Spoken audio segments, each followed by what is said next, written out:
Most were given 2 days notice. Pack your classroom supplies and be ready to teach virtually on Monday. The task facing teachers this year was Herculean, and that early March closure that was expected to last only a few weeks continues for many schools in the 2020-2021 school year.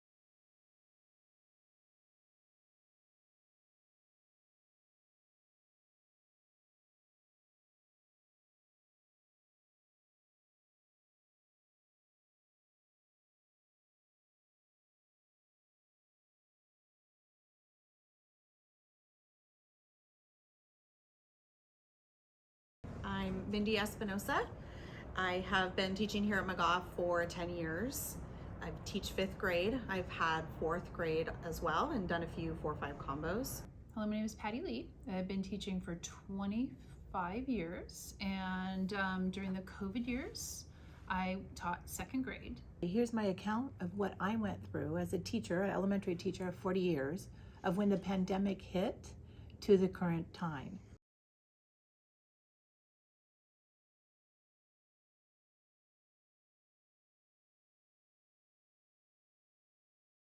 I think everyone was a bit thrown, like, what are we doing? Administration didn't know, CDC didn't know, and so everyone kind of just went into survival mode. Getting through that, I think what the students were mostly affected during that time was they thought they were at home, and at home meant not school. So I'd say March, April, May. By May, I probably had a full-blown anxiety attack because I was panicked about what I wasn't able to teach, what I couldn't reach the kids and do. Online learning it's so untouchable and so distant, I guess, hence distant learning. But it was a crazy experience. And it really, a teacher holds so much responsibility on their shoulders to educate kids, and that felt like a time where we could not get a grapple on it. In March, when we first shut down, we had a lot of issues getting the kids to actually log in from home. Especially our upper graders, they felt like it was already summer vacation, truly. So there was a lot of going back and forth with parents, reminding that the school year is still continuing. We really need you to get your kids online. It's still continued attendance needs. And then, you know, it picked up a little bit for most of them. But then as teachers, we had to adjust a lot too, because it's not how we teach. Even though we use a lot of technology in 5th grade, sitting in front of a computer to teach was really odd. And finding the right materials and being able to teach the content we needed to teach was a challenge. And the fact that we couldn't be together to do that was even more challenging. So we're texting all the time and emailing constantly things that had digital versions, and changing hard copies into PDFs. And I mean, it was a learning curve for us too. So I couldn't imagine how hard it was for the kids.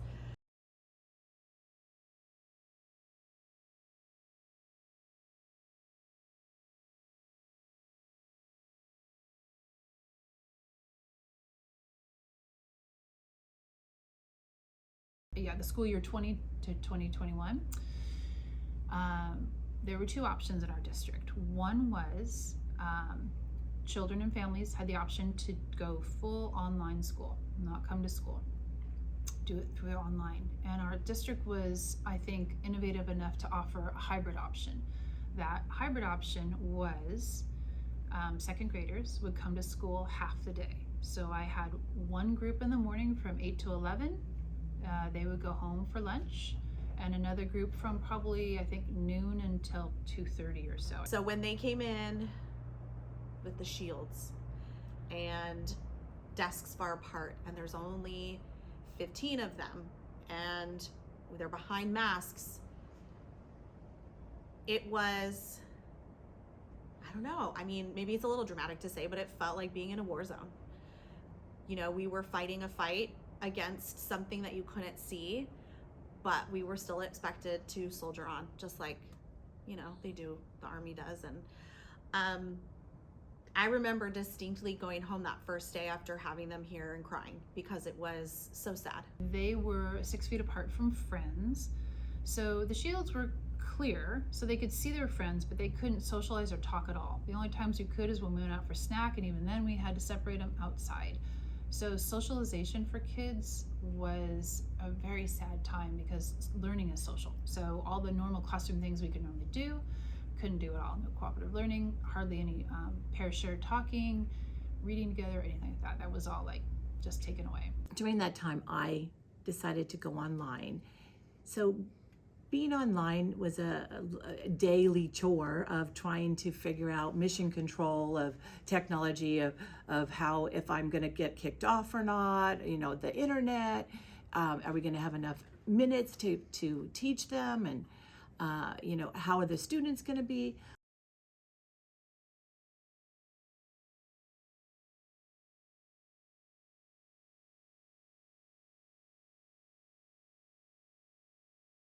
And the discipline was basically non-existent unless the parents backed the teacher.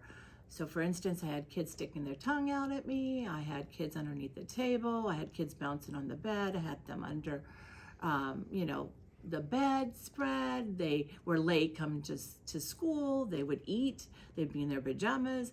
So we had to rearrange that kind of protocol to get it all set so we can have a better learning environment. That took about 6 months.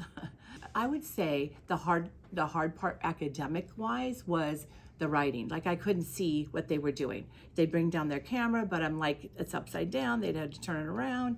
Or monitoring and adjusting something was very difficult because the time lapse between giving them feedback and what they were performing on was hard. So then by the time they turned something in, I could give feedback and turn it back to them, but it was not immediate. So I think writing took a dip in that area. Math was pretty well, and reading was fine because in the afternoon I did one-to-one Zooming with each kid. So that's this district, because we wanted to continue the academics.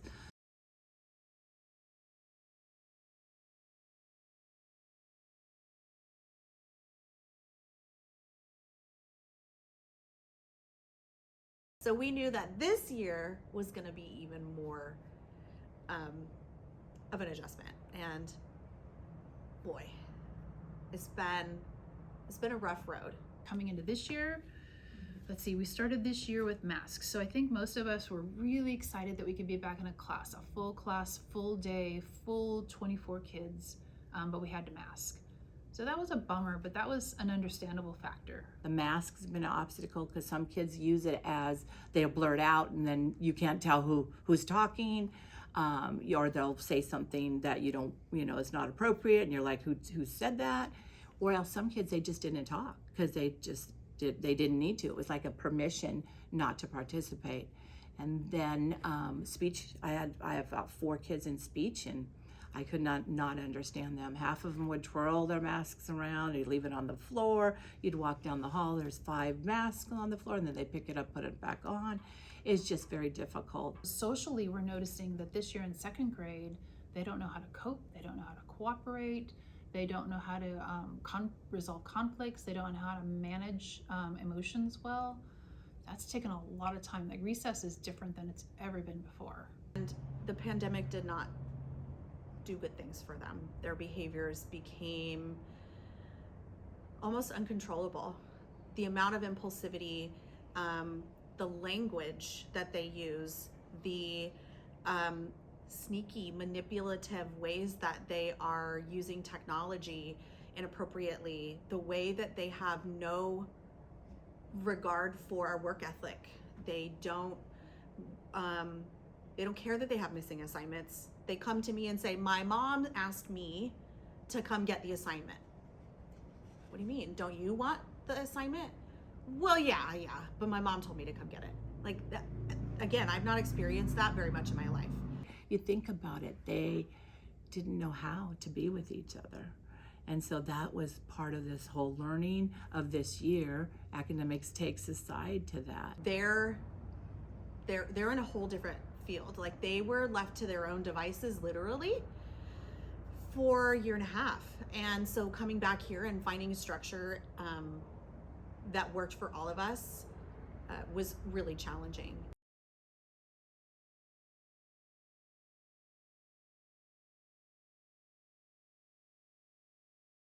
And March 11th came and the masks could come off in our district.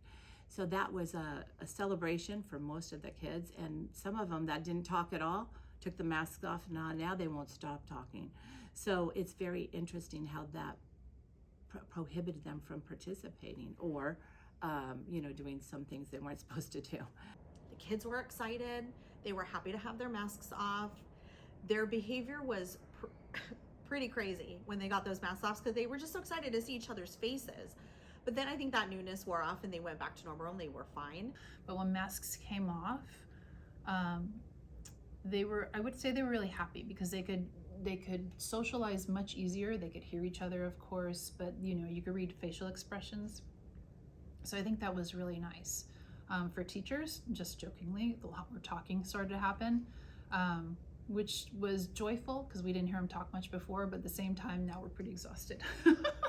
Now it's got 9 days left of school, and we've come a long ways. However, I can see that there's a lot of catch up to happen. I know administration's kind of thinking, okay, we got to catch up with the scores, we got to get the tests, and teachers are more in survival mode, and parents are here handoff mode, and the students are in recovery mode. So I think that in about 2 years from now, we might be caught up. I don't know, academic wise.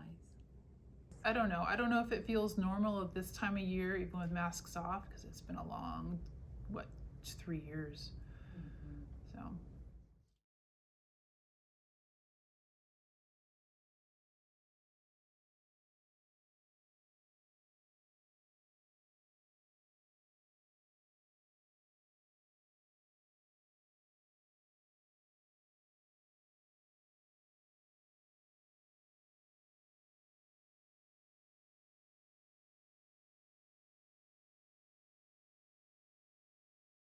I don't miss that at all. I hope we never go back. And yet I still have a mask here.